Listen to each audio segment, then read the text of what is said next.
Good morning, everybody. Hope everyone is doing well. Today we're going to continue with quadratic equations and functions. And today what we're going to do is we're actually going to learn how to solve quadratic equations by both graphing and by using square roots.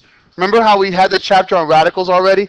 This is why I wanted to have the chapter on radicals before we learn this, so you can actually deal with square roots and know how to work with them properly.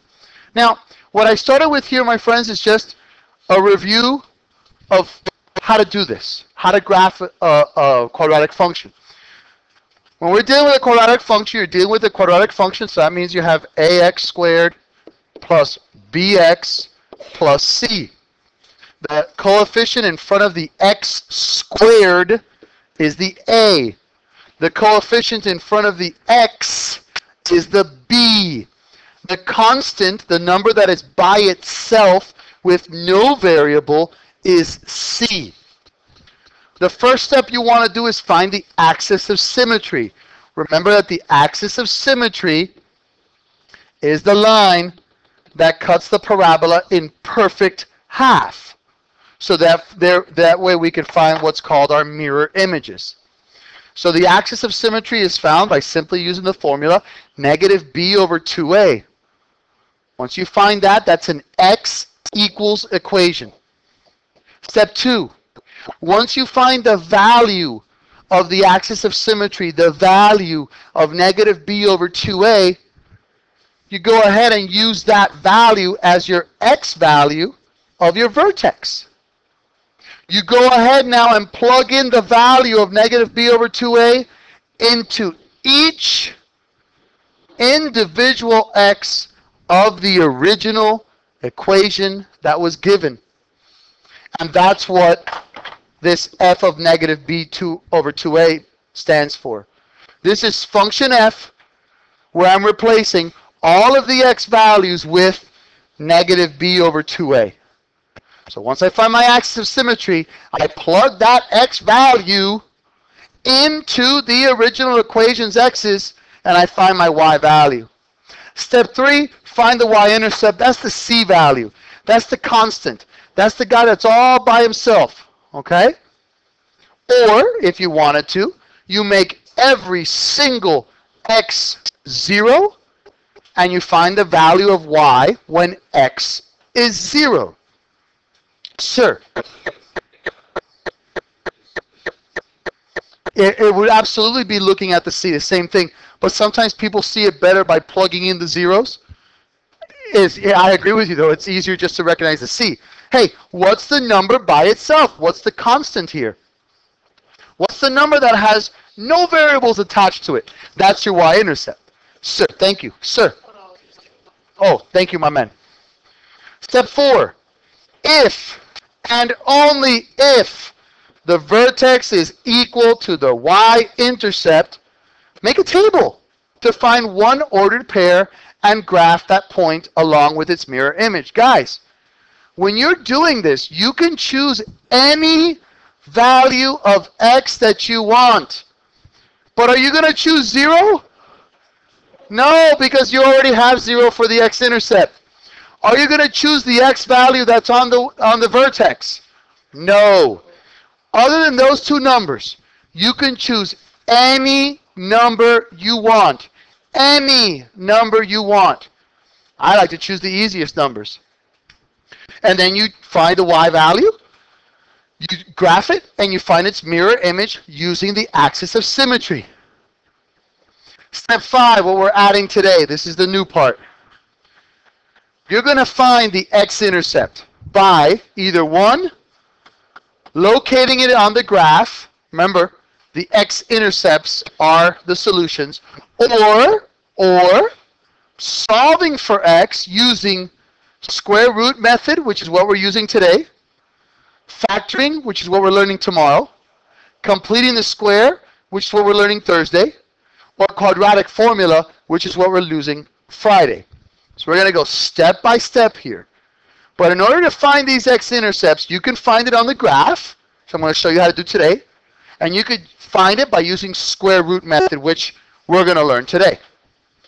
Now, I went ahead and created this graph for you here just to reiterate, re-emphasize all of the pieces of a parabola or a quadratic equation. When you have a parabola here, guys, this red line, this is the axis of symmetry, remember? That cuts it in perfect half. I'll prove it. See how this y-intercept, it's 1, 2 to the right from the axis? Right? Well, actually, wait, no, it's not 1, 2. That's a line that's part of, it's just 1 away from the axis. So, go 1 to the left of the axis. Hey, look at that, it's a mirror image. You guys feel me? Okay. So, that's my axis of symmetry. We know that. My vertex is my minimum or maximum. What is it in this case? A minimum, thank you. My solutions, those are the x-intercepts, guys. That's the x value when y equals 0. The x value when y equals 0. I have 2 different solutions in this particular one. Why 2, Mr. Morrow? Because it goes through here and it goes through here. Okay? You can have 2 solutions, 1 solution, or no solution. I'm going to show you the differences now. But basically, when we're looking for solutions of the quadratics, the solutions, sometimes they're called the roots. Sometimes they're called the real zeros. Basically, they're just the x-intercepts. It's where the graph intersects the x-axis. It's the value of x on the x-axis when y equals 0. That's a parabola. Talk to me. And of course, sorry, I forgot the green. That's my y-intercept. And that's the y value on the y-axis when x is 0. Or it's just the c value, which is never attached to a variable. Talk to me, people. Please. And thank you. Talk to me. Okay? Yes, sir.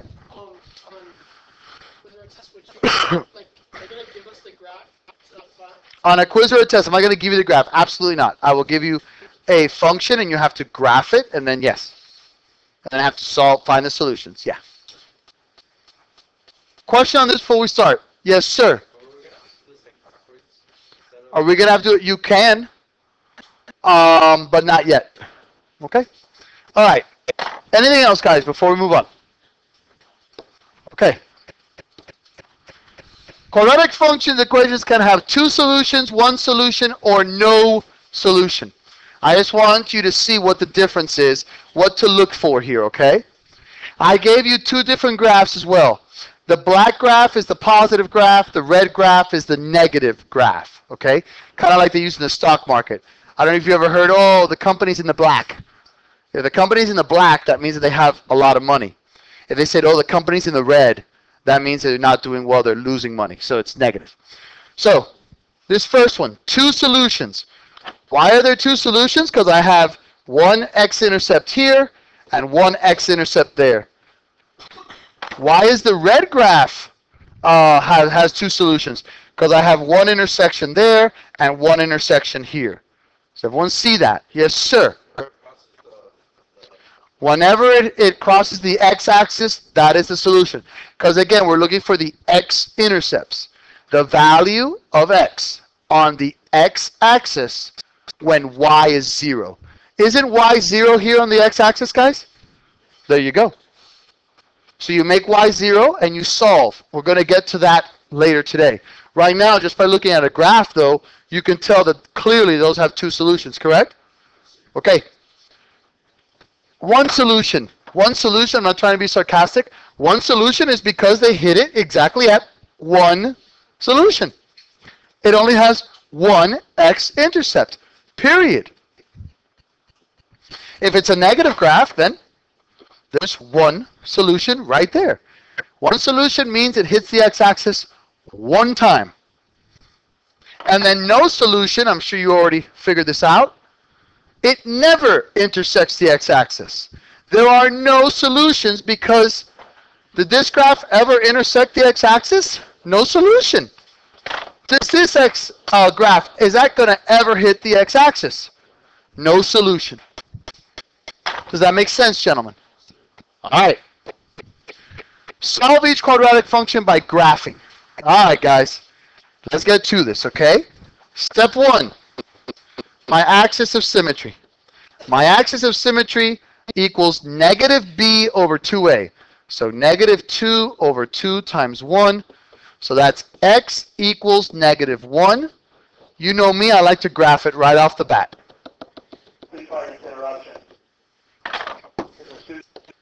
Okay, sorry about that, guys. Got a little distracted there. That is wrong.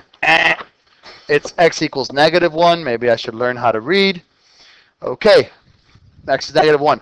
Now, to find that vertex, that negative a plus negative b over 2a is the x part of my vertex.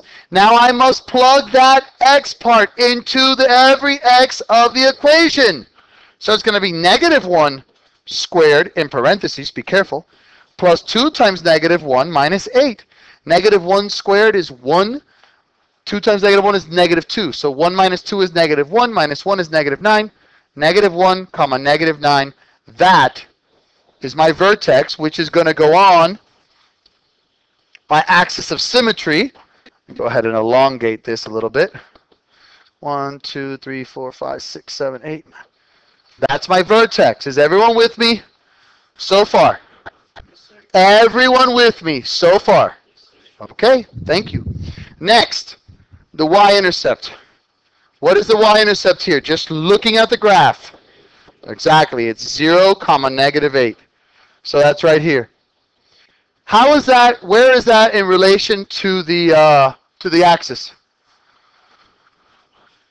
Guys, where is that in relation to the axis of symmetry? 1 to the right. So where do I find my mirror image? 1 to the left.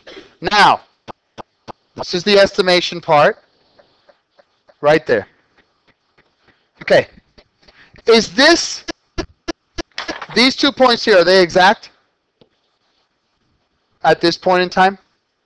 No. We know that these points down here are exact, right? But here, we know that these are the solutions roughly. That's why we're going to learn mathematical ways to really define that x value. To really make sure, okay, Mr. Morrow, I got this. I didn't go to the right or to the left. So, okay, Mr. Morrow, that's great. That's fine and dandy. How does that help us right now? I'm going to tell you. As long as you have the axis correct, the vertex correct, the y-intercept correct, you graphed it correctly, all you have to do is this. Find where they intersected on your graph. It's going to be all reasonable. And you're going to put x is about negative 1 and comma 1, 2, 3, 4, I'm sorry, positive 1 and 1, 2, 3, 4, 5, roughly negative 4.5. That will be your solution. Is that fair? Yes, sir. Right here, Papa. The 1 is right here. Thank you, sir. Yes, sir. Okay. Everyone is going to get roughly different solutions. But let me explain something. If you do this, am I going to accept that? No. How do you know, Morrow? Is this supposed to be wide? Look at it. It's 1. The larger it gets, the thinner it gets. The smaller the A gets, the wider it gets. So should that be super wide? No. So on a test, if you get this right, you get this right, you get this right, and you totally goof off with the graph, I'll give you partial. But I don't think that what I'm asking is too difficult or unfair. I'm saying graph it correctly, and then give me an estimate of these 2 x-axes, of those 2 x-intercepts. Does that make sense? Let's do another one. And I'm going to show you the square root method. Okay. Step 1, my axis of symmetry. What's my axis here? Thank you. There is no b. So 0 over 2 times 2, that's going to be x equals 0. So I know that it's my y-axis. Step 2, my vertex. My vertex, I use my axis of symmetry value of 0. When I plug 0 into the equation, it's negative 6. So 0, 1, 2, 3, 4, 5, 6. Negative 6. Thank you very much, sir. Y-intercept is also 0, negative 6. What happens when the y-intercept and the vertex are the same? Thank you very much, boys. What test point do you want to use? 1 would work very well for me. 1 squared is 1 times 2 is 2 minus 6 is negative 4. 1, 1, 2, 3, 4. That's 1 to the right of the axis. Go 1 to the left of the axis. That's my graph. X is about I'd say 1.5 and 1, 2, about like negative 2.3, roughly. If you tell me X is 9, am I going to accept that? If you tell me X is about 2, will I accept it? Yes. If you say X is about 1, would I have accepted it? Yes. If I had said X is about negative 3, would you think I would have accepted that? Or negative 2? Yes. Negative 12? No. So am I being fair? Yes, sir. Thank you. Sir.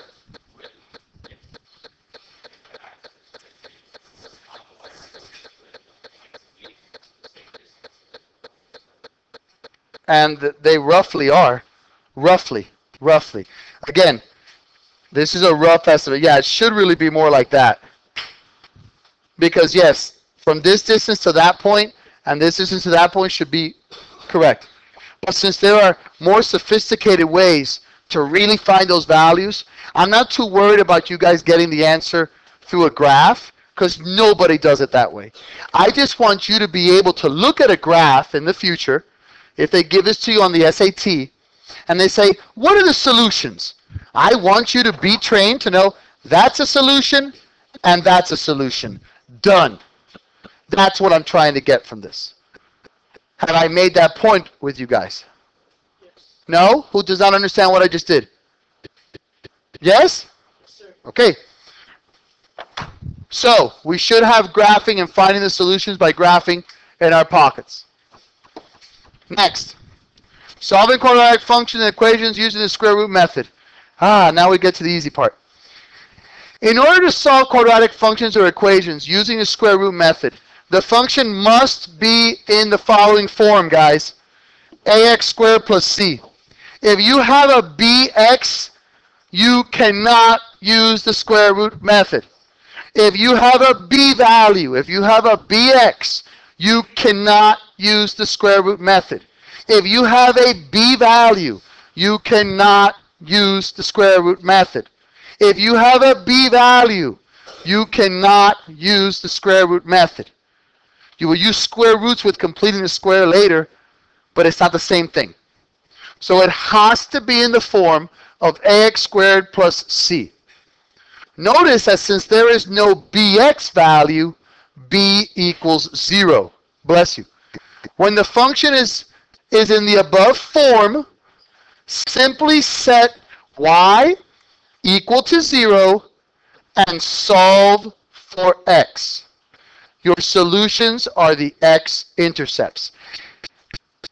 If I set y equal to 0, like in this problem here, x squared minus 64 equals 0.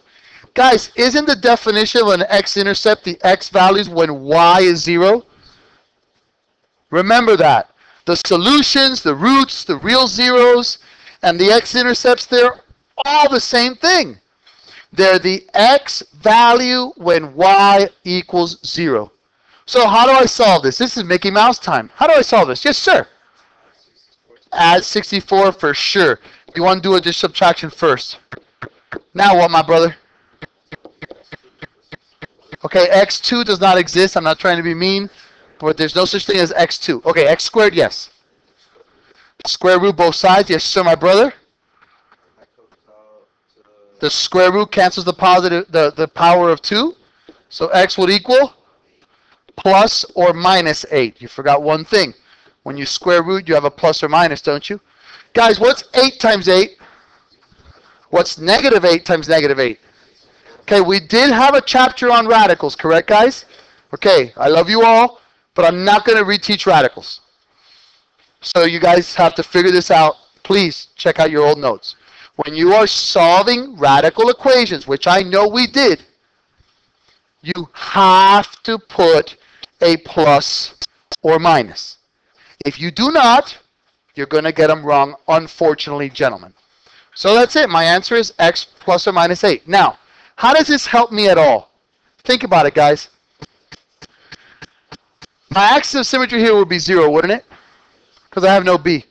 What's my y-intercept? Negative 64. Isn't it the c value? Come on, guys. Okay, so let's just say for giggles that this is negative 64. Okay, that's also going to be my vertex at that point. This graph I can sketch now because I know it's going through 8 and negative 8. I know it's pointing up because it's positive, and I know it can't be too wide or too thin. That's the beauty of knowing the solutions. You know exactly where the x-intercepts are. Once you find your vertex and your x-intercepts, you're golden. You can graph it at that point easily if you so choose. I just like to put it all together so you can see what it is that I'm actually solving for. What is this crazy man solving for? That's what I'm solving for. Does that make sense, guys? Yes, sir. No, if I just say solve here, my brother, I'm not asking you to graph it. So you do not have to have the axis, the y-intercept, none of that. No, sir. Okay? At the end, once we have all the tools that we can find the x-intercepts algebraically, then I can say graph it, including the x-intercepts. And you label the axis, the vertex, the y-intercepts. This time you're going to label the x-intercepts, you graph them, and then you have a perfect graph. As perfect as you can get it. Does that make sense, sir? Thank you, sir. Okay, number 2. Y equals 3x squared minus 27. I got to first make that y a 0 because I'm finding the x-intercepts. All right, guys, let's do this. I ain't got much time. Guide me. There you go. Add 27. Whoa, that was pretty messy. Thank you very much, sir. Awesome. So you're going to get, sorry for cramping this in. And then I got to square root it, but remember it's a plus or minus square root. So x will equal plus or minus 3. So that means that this graph, which is pointing up, is going through negative 3 and positive 3. That's what it means. It's going through those 2 points. That's the whole goal of quadratics. Claro. The vertex will be negative 0, negative 27. Yes, sir. Because there's no b. Yes, sir. Thank you. Does that make sense, gentlemen? Okay, let's continue. Gentlemen, please. Here. What do I do here?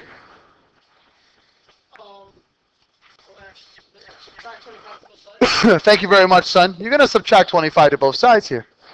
You get 0 equals 5x squared. Now what, my brothers?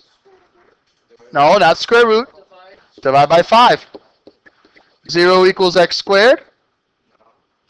Square root, thank you. There is a plus or minus, but there is no plus or minus 0. So x equals 0.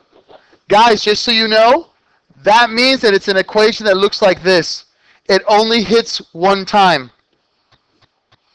So in this case, it's only going to hit at one spot because it's only one x-intercept, one solution. Does that make sense, boys? Talk to me, guys. Okay. What do I do for number 4, gentlemen? No, you first make y 0. Thank you. After you have made y 0, add 10 to both sides. Thank you.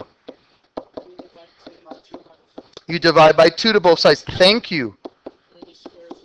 You square root plus or minus, though. Thank you. And then x equals plus or minus square root of 5. Now, just so you know, Moro, how am I supposed to graph that? Well, look. What's the square root of 4, boys? So isn't the square root of 5 just a little bit over 2? So it's a little bit plus or minus a little bit over 2. Right there, roughly. That's the square root of 5, and that'd be the negative square root of 5. Roughly. This is a graph that's pointing up. This is going to be 0, negative 10 in this case, so that's what it would look like, roughly. Does that make sense, gentlemen? Do you see how I figured out the square root of 5? You just got to know your perfect squares. Last but not least. Yes, sir. Thank you very much. You make y 0. And then you're going to subtract 81 to both sides. Thank you, sir. Okay, you're going to square it. Okay, no. You guys are thinking, I'm proud of you. But what's 9 times 9? What's negative 9 times negative 9? Are we looking for 81 or negative 81, guys? So this would be, can you have a square root with a negative inside? We talked about this. So this would be no real solutions. You can have a solution here. The solution would actually be 9i, where I is an imaginary number. But we're not there yet. So I'm not going to take you there. You're not there yet. That's Algebra 2. Does that make sense, gentlemen? Yep, we did it. We're good? Awesome. We have a couple minutes. We'll do some practice now. Thank you and God bless you. Homework is valid. And it is the homework from Monday night. Thank you.